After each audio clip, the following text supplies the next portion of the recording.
Hello and welcome to semifinal coverage of Grand Prix Richmond. I'm Brian David Marshall, joined in the booth by Eduardo Sajulik. And Eduardo, we're watching Alex Hahn on your left playing what he describes as nothing special, black-red. Said, just playing a really good deck. I wanted to do well this weekend. Started this season on 6 pro points and has spent the entire season trying to get to bronze. Didn't have a lot of luck. Got to this event, was like, well, maybe if I don't do it this weekend, maybe it's time to move on and play in more casual events. Things have worked out well for him. Exactly. And it's actually better to do that, have a lot of bad events and have one good one, than try to spread out. I mean, in essence, we remember those epic moments, right? Winning Grand Prix or even top 8ing them, doing well. Speak for yourself. I've never won a trophy. I don't know what you mean. Seth Manfield, of course, he is looking to put some distance between himself and Reed Duke and Luis Salvato. Really needs to make even a little bit deeper run here to really put some distance between them and maybe put the final nail in the coffin of this Player of the Year race this weekend if he wins this. Yeah, it's been a really nail-biting experience there.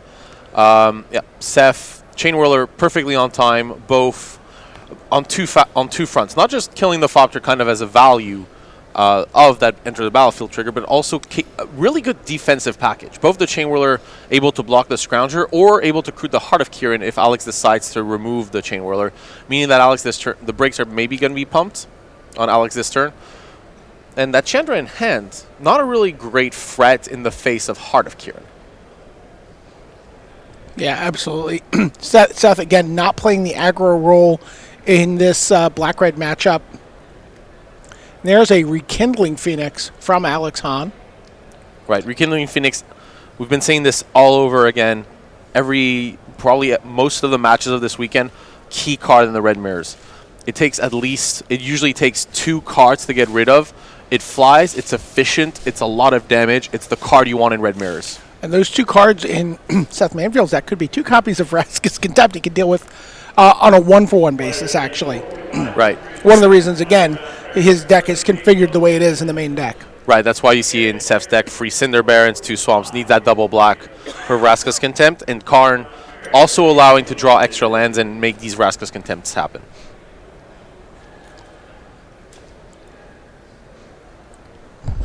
Seth not looking like he has double black here. Right. At this point in the match, Seth is just trying to figure out what's the role. Attacking here would probably, with Chain Whirler, will probably just not get blocked, but then Seth has to be feeling confident that Alex does not have a good attack back. Otherwise, Seth will just deploy the best possible threat and stay back. And, again, the Rekindling Phoenix. So Phoenix is on both sides of the table.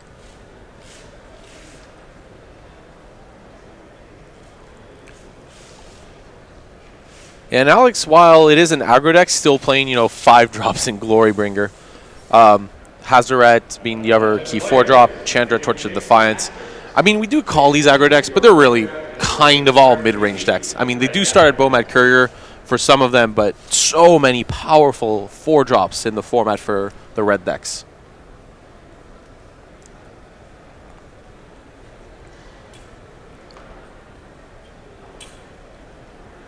Here we have Chandra and a Braid. So it's interesting to see what Alex is going to do here. Alex probably believes that the Chandra is not safe to deploy and that Seth would be too easily able to get rid of it, or get rid of her in this case.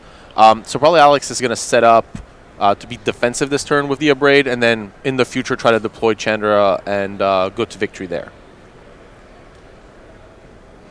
There's also, again, the possibility of Glorybringer. And for Glorybringer to work, you need to get rid of that Rekindling Phoenix. You see a second black source for Seth Manfield. Suddenly, any Vraska's Contempts he draws might be online.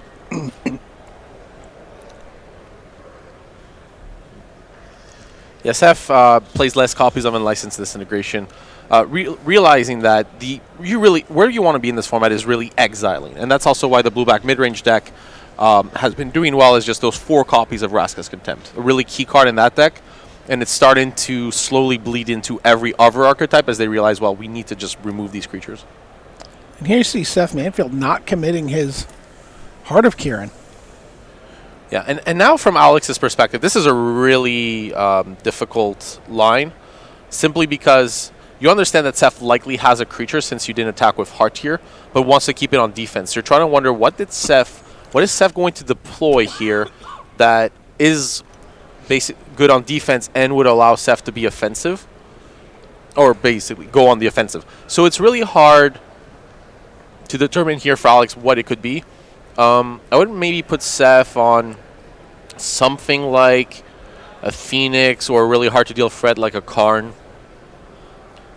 So he aims Unlicensed Disintegration at the Phoenix. I believe it was at the Phoenix, right? Yeah. It could be also that Seth has in hand something like Chandra and would want to use the mana as removal. Here, yeah, Unlicensed on the Phoenix. That is incidental damage from Unlicensed Disintegration. Doesn't get talked about much, but it really adds up quickly. And since Seth will always on average grind out Alex, it's going to be really important for Alex's game plan. And now Seth's also wondering, well, why is my Phoenix targeted with Unlicensed Disintegration? Does Alex just have the Chain Whirler to kill the token, or is it something else? Is it a second removal spell, or is it one of Alex's Glory Bringers? Seth chooses to abrade the Scrounger in response. He doesn't want to take that damage from Unlicensed Disintegration, and also wants to just keep Alex Hahn back from mounting too much offense. Right, and exactly. That incidental damage, Seth decided it's not something I want to face because Seth understands the role in the matchup. Given enough time, Seth should be able to win. Yeah, Pia and Nalar here able to crew the heart. Seth deciding that Alex doesn't have Chain Whirler in this spot, since it, but rather something else like maybe a Glory Bringer. But he does have the Chain Whirler. I believe he actually drew it. Oh, okay.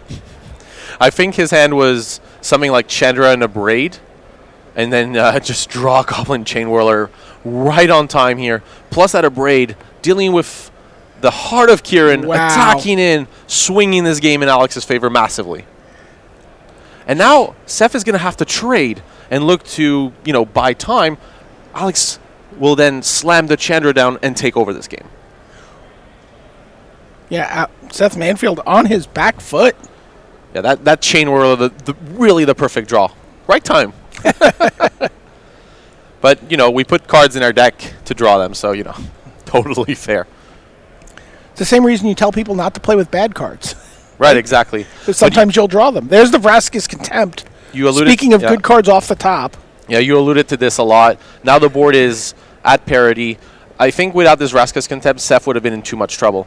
And now I wonder how Alex is going to navigate this, since Alex wants the Chandra down, but it's going to be easier to protect the Chandra by dealing with Seth's board. One way that Alex could deal with Seth's board is offering trades and trying to incentivize Seth to take trades that would be unfavorable.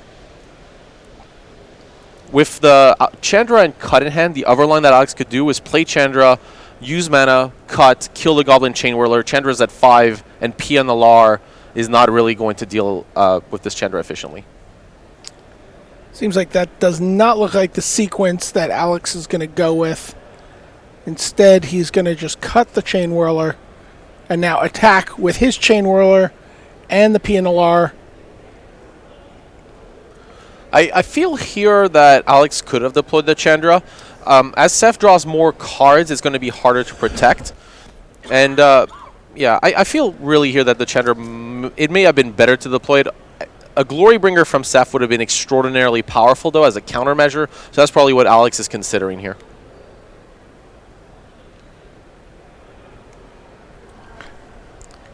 All right, Pia attacks for 14. Must be something in hand here for Seth Manfield. It's going to be a cut of his own.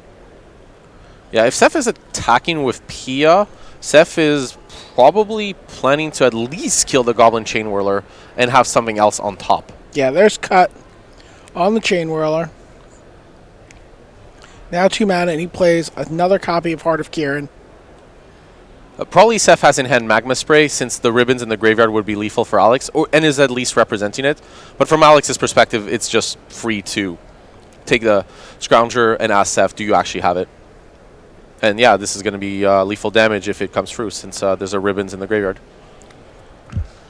Alex could also just play Chandra. Wow, and there is ribbons for the kill. Alex Hahn goes up 1-0 on Seth Manfield, current leader in the Player of the Year race, currently looking to be the U.S. national captain at the World Magic Cup. Yeah, I mean, playing for quite a bit. Seth really had to have a top 8 to even gain more pro points from this event. Managed it. Yeah. He's gonna end up padding his lead a little bit. Reed and Luis Salvato have pulled into a tie at exactly 78 points apiece. So Seth going to 81 at least. However, I guess at this point, Luis Salvato, the most likely candidate to catch up. Still, yeah. He's going to be in Detroit next weekend, playing alongside Alexander Hayne and Thiago Saporito. Reed Duke will also be playing next weekend in Detroit, and he's going to be playing alongside, William Huey Jensen and Owen Turtenwald, his Hall of Fame friends. And don't feel bad for Reed Duke that he's not in the Hall of Fame. He's just not eligible yet. I actually feel worse for Reed Duke because he had to commentate for roughly an hour and a half on previous quarterfinals. Mike Sigrist proving that he can grind his way through. And, if you think that was difficult on those guys, it was also difficult on Siggy. I walked through the feature match area between games 2 and 3, and Siggy looked up at me. He's like, "I'm sorry." Just shook his head sadly. He's like, "I'm so sorry." He's like, "I kind of hope one of us gets mana screwed. I don't even care who it is." He's like, "It's been a long afternoon." This is similar to Reed wanting Seth to win so he doesn't have to travel to events anymore and believes, okay, we're done with the Player of the Year race. I don't have to worry about that anymore. But yeah, just to kind of talk about how this matchup will look post-board. Looking at the sideboards, what we want as when you're playing these black-red decks is usually to out-mid-range the opponent. Cards like Bomat Courier usually not going the distance when your opponent plays Goblin Chain Whirler. So we're going to see Seth probably board in a card such as Angrath, the Flame Chained. Probably not Bloodfast, Bloodfast being a better card against the control decks. Definitely, though, Free Chancer's Defeat, 2 Doomfall, key to deal with Rekindling Phoenix, with a flurry of removal spells taking care of the rest. We are unlikely to see the rest. Again, the cards that matter are too often creatures. The Karn Sign of Urza, kind of nice in these mid-range mirrors since it's hard to deal with Karn, and with a removal package into Karn, it's hard for the black-red aggro deck to come back. Do you see another copy of Rascal's Contempt coming in as well? Definitely. With Rekindling Phoenix being a problem, the fact that Alex runs copy of Hazret the Fervent, you definitely want that for copy. Eldest Reborn, also really good. Just gaining card advantage, potentially getting back a really key threat. Let's say one of these Chandra Torch of Defiance. Now, interesting, you said in these mid-range mirrors. Now, if you look up on the screen, you see Seth playing black-red mid-range. It says Alex Hahn's playing black-red aggro. How do you get a mid-range mirror here, Eduardo? Right. So what Alex is going to do is going to be cutting kind of the early game aggression. It's the Bomat Courier is probably coming out. Carry Zev, not very good in the face of a Braid and Cut. Especially on the draw. Alex, I think on the play would be incentivized to keep Carry Zev, since in that play pattern, you play a 2-drop and your opponent responds with a 2-drop, while if you're on the draw, your opponent passes with 2 mana up, you play Carry Zev, they kill your creature, they're up, so you're trying to avoid that. So on the draw, I like cutting the Carry Zev, and we're going to see, since there's going to be a lot more removal, we're going to see Alex Hahn's curve going up with that extra Glory Bringer. The free Doomfalls, same reason as Seth, very important for those mid-range threats. The 2 Sorceress Spyglasses. Now, both players play Sorceress Spyglass. Alex, the thing is, this is a mirror match, so you don't really want Sorceress Spyglass. I've seen some players bring it in simply as a way to deal with Karn, would be the rationale. I wouldn't see more than one, though, but you can't really name anything other than Karn unless your plan is to board out a card that your opponent still has in their deck. Again, mirror match, it affects both players. The Free Challenger's Defeat coming in. On the draw, the 2 Magma Spray, the Magma Spray is probably coming in simply because you want as many ways to deal with Phoenix as possible, and with Seth on the play, there's a high chance that Seth is keeping in those Scrap Heap Scroungers to try to deal pressure. Magma Spray, the most efficient answer. All right, so no one's going to edit the top, though, to say black-red aggro after sideboarding, but black-red mid-range after sideboarding, but that's how you see this match transitioning, and kind of interesting that Seth Manfield's deck has chosen to play that role in Game 1.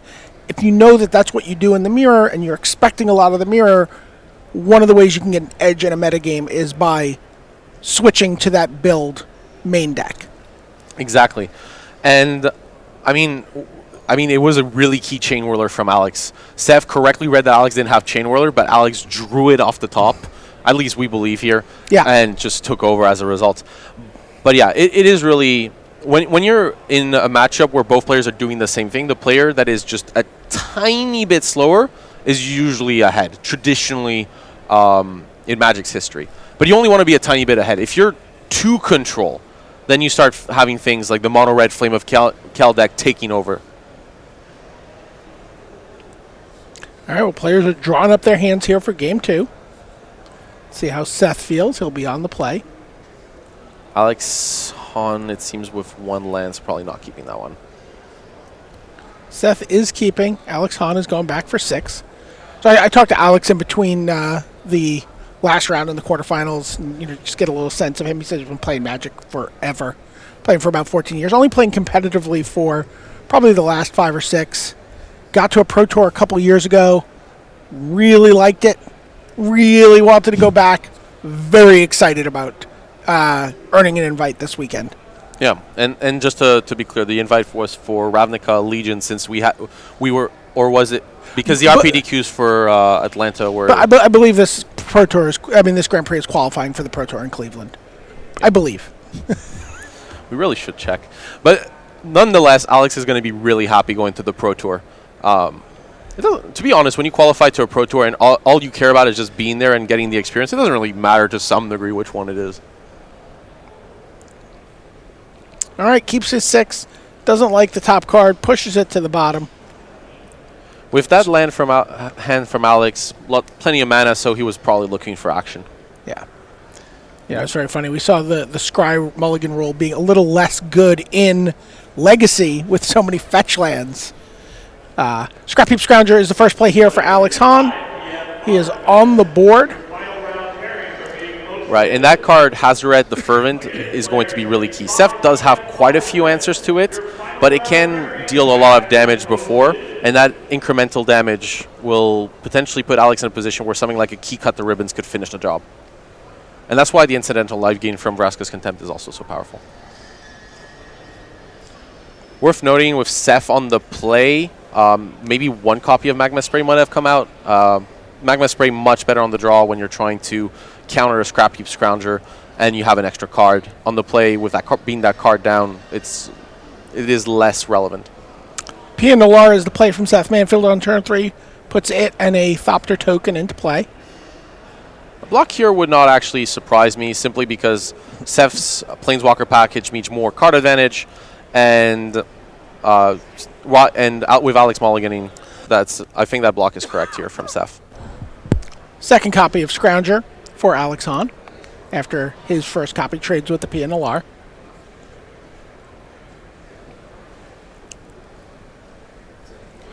Seth is going into turn 4, which is usually the power turn of these black-red mirrors. A lot of powerful, well, kind of Battle Cruiser mythics and rares at 4 between Chandra, Torch of Defiance, Hazoret the Fervent, although Seth doesn't run that card, Karn, Sign of Urza. Even something like passing with Vraska's Contempt up here is more than enough, since you can choose to either kill the Scrap Heap Scrounger if Alex does nothing, or take Alex's next threat.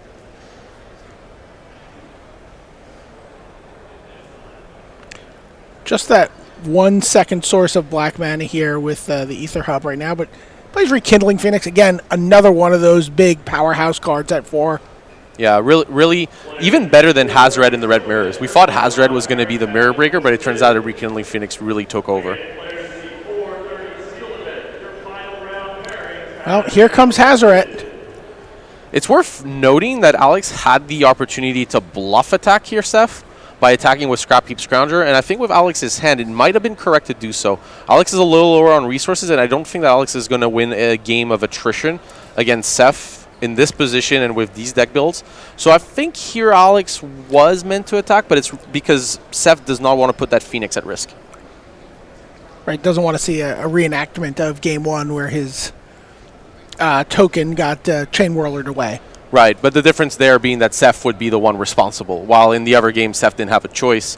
It was destroyed by Unlicensed Disintegration in that key spot, and Alex was able to... So you think Seth would just take the 3 damage there if the Scrounger had attacked? I believe... It's not 100%, but I have yet to see someone make that block on camera today. Seth would probably block if he was insanely far ahead and just decide I can only lose the damage. All right, here's Chandra Torture Defiance. Oh, sorry. I was going to say, one of the things you've said about this card is you've been surprised how rarely you've seen people use this to go up in mana, to maybe play 2 spells in one turn. Curious to see how Seth implements his card here. Yeah. I mean, because if you +1, you just remove the card and it's just 2 damage. I like either minusing or adding mana with a spell in hand here. Minusing at 1. Because you know that Alex doesn't have Chain Whirler. Alex would have attacked with Scrounger with Chain Whirler. And this is what I mean. This turn, Alex would have probably dealt free damage to Seth with that bluff attack, and then it would have been, and then Seth would have been forced to do this play anyways. All right, chooses to kill the Scrap Heap Scrounger with Chandra. Right, and here Seth has to think, do I want to attack with Phoenix or not? Because Seth understands that the Phoenix is probably safe from additional removal since Alex would have attacked otherwise, and that's why you see Seth pass with Phoenix rather than attack. Had Alex attacked last turn, there's a high chance that Seth would have attacked with Phoenix, believing that the Phoenix was never going to block in a situation like this, and the plan would have been to chump block with Fopter. That's an awful lot of white bordered cards in hand for Alex on there. Yeah, and since there's not many white border cards that are legal apart from basics. That tells you very quickly what his hand is. Yeah. All air. Yeah, all air is a very... What do you have? Air. Unfortunately, I mean, Hazoret is very powerful, but if Seth has a single answer to it, and it looks like Seth might with that Doomfall, but again, Alex could return a Scrappy Scrounger in response to a Doomfall. So what we might see here, depending on Seth's hand, is adding mana to prepare for a removal spell, Doomfall. If Alex returns the Scrap Heap Scrounger, then you kill the Scrap Heap Scrounger while the Doomfall is still on the stack. All right, here's a Doomfall. Yeah, and you can see Seth added mana because obviously you tap just Summit here. Right. Put Scrap Heap Scrounger. Seth probably has a removal spell of some sort here. Or just exiled? Okay, that's interesting. This indicates to me that Seth might have a second Doomfall. Or is just happy getting rid of Scrap Heap Scrounger, believing that Alex is stuck with free cards in hand and that they cannot be offloaded in time for Hazoret.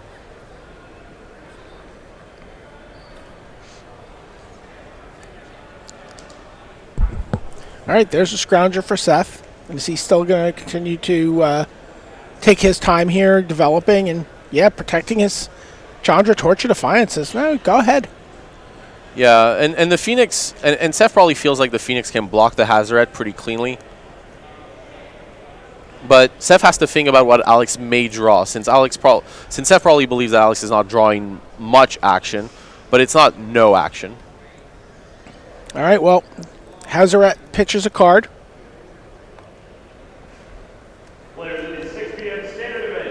It looks like Carry Zev.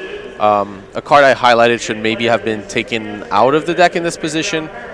And you can kind of see why. It doesn't really do much. And even on turn 2, if Seth had something like an Abrade, or can Chandra it out. So I think Carry Zev has low value on the draw. But on the play, it is a much better threat. Plays land, gets down to 1 card, and Hazoret is able to attack.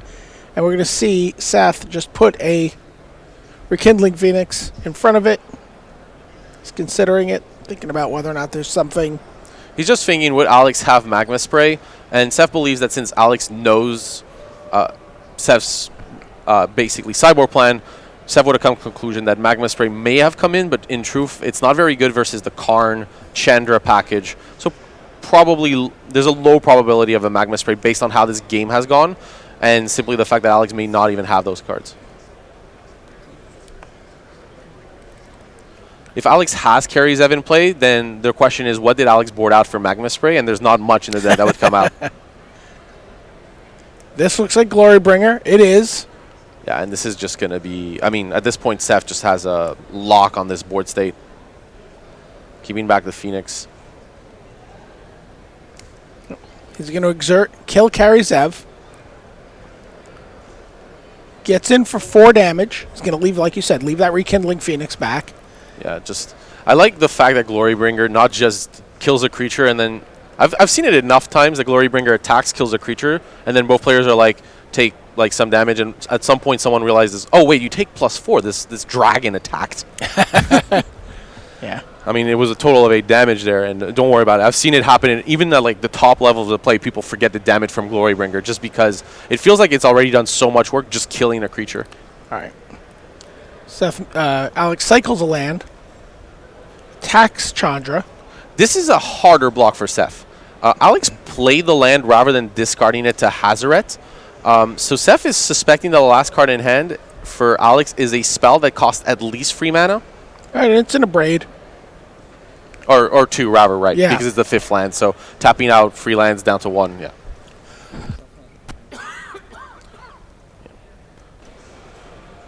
But yeah, Alex is in a world of trouble here. Right. Got to take that exerted thing off of his Glorybringer. There you go. Which one? Oh, we got. Oh my! Yeah. Here is the Eldest Reborn. Chapter 1, Sacrifice a Creature. I mean, Nicol Bolas ruined Amonkhet enough, and finally went after Hazaret the Survivor. Bit of lore for you fans out there. So cycle a card for Alex Hahn. And we're done. Wow, he's just going to go. Wow, he's at 3. Yeah.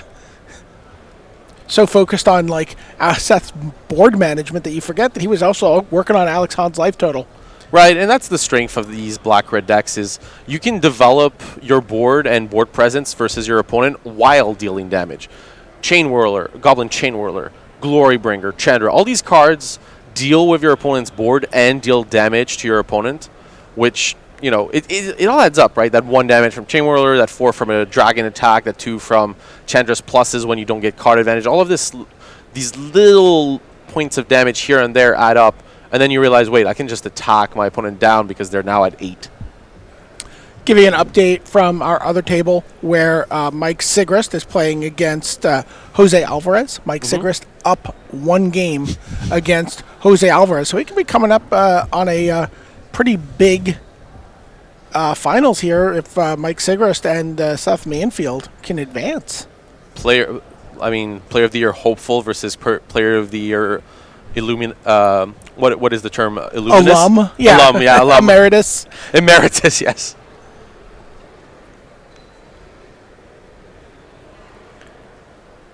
Seth Manfield, of course, a world champion, in addition to 4 Pro Tour top 8s. And I actually heard that Seth Manfield's father was also a world champion at a different... Was it Bridge? At Bridge, yeah, that's true. One of the first times I ever remember seeing Seth Manfield was at Grand Prix Daytona Beach in 2007 when he played against a young Paulo Vitor Damarosa in the finals of that GP, and the two of them chatted about Bridge because they were both Bridge players. Yeah, coming into this big Magic event. Yeah, and I also want to highlight a bit Alex Hahn because obviously Seth going for Player of the Year, #1 ranked player in the world, so we have followed him throughout the day. You know, the story does revolve around this free person Player of the Year race. It is important to highlight it, and we know that there's a lot of you that are fans out there. But we know that there's also those Alex Hahn fans. I know you're fewer, but you are important. And I want to highlight how, when I've seen Alex Hahn play, I was impressed by the level of play, the composure, and I've really liked how Alex has approached, all these matchups. I think Alex has really focused, had the luck, the lucky break, so to speak. But then again, you play well in order to be able to have those. It's a weird coincidence. The better you play, the more lucky breaks you get. Right? Because you maximize the amount of turns you play, you maximize the amount of opportunities you have for lucky breaks. Or you do the reverse, right? You're minimizing your opponent's chances of being lucky by diminishing the number of turns that they get to play Magic. Absolutely. And it's doing those two things, right? Or it's planning ahead. Well, which is exactly what you're talking about when you said you were impressed with Alex's play. We saw him, right? That was him who had that thing where he pushed an attack through. It has been a very long weekend. I know. I blame Mike Sigrist. It was actually going pretty fast up until Mike Sigrist entered the picture. I blame Underground Seed and Fetid Pools. Both. But no, it has been a really grindy weekend. Standard and Legacy, I think if you're fans at home of these grindy, gritty matchups, I think you've had an amazing weekend. an amazing free day show of just grindfest after grindfest. And I really hope you've enjoyed it so far. I got to tell you, I know Goblin Chain Whirler has been something of a villain. Yeah, looks like a video game boss, has the picture of a villain, oppressive. I don't care what I do. I love Seth Manfield's deck. Okay. I love it. I love whenever someone's able to come in and say, okay, you know what? This is what the best deck in the format looks like. I'm going to play a lot of the same cards, but I'm going to play around with the dials a little bit. I'm not going to fall prey to the same things that your deck falls prey to. I'm going to go to a pre-sideboarded game one for this matchup. I mean, this is a classic Brad Nelson deck. Right. Really, right? You know, just an absolutely, I'm going to play the best deck, but a metagamed version of the best deck. Yeah, just being pre-boarded, ready.